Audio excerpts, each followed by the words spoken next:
So you had to discover that. Yes. Wow. And what was that discovery journey like?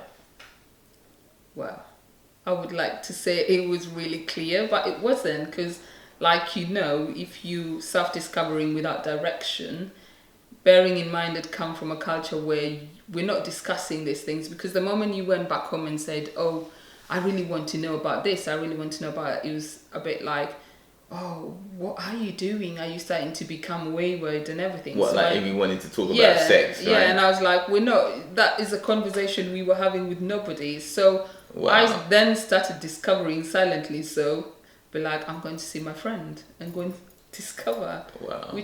Those are the things that say are detrimental to culture. Can sometimes be good, but it can hold people back, because if I had a voice, right, then I would have asked these questions as opposed to going to discover.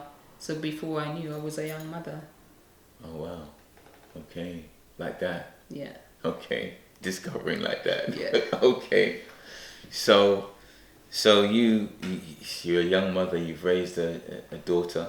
Yeah. So, and she's been raised in the West. Yes. So that's an interesting scenario right there, because you still hold, I would imagine, some of your values from Kenya. Yeah. And she's born fully in the West. So yeah. how do you navigate and integrate that scenario? So I think I was really curious at that point about relationships and what they would look like. So I was lucky in the sense that I was able to be in a situation where I was able to have my grandmother, who had brought me up a bit, and my mother in the same house, and me. And so I was determined to balance the two cultures. Wow. And I was like, there's really good bits in this that I really want her to know her roots. So my grandmother would do the same old storytelling, bits of what children do in Africa. My mom would bring bits of the new age in Africa and bits of here, because she'd been here for a while.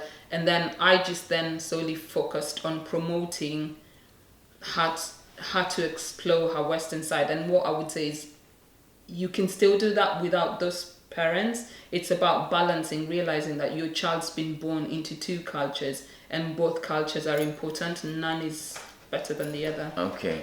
All right. So you've got a rounded perspective. You've got the African perspective, and you've got the Western perspective. Yes. So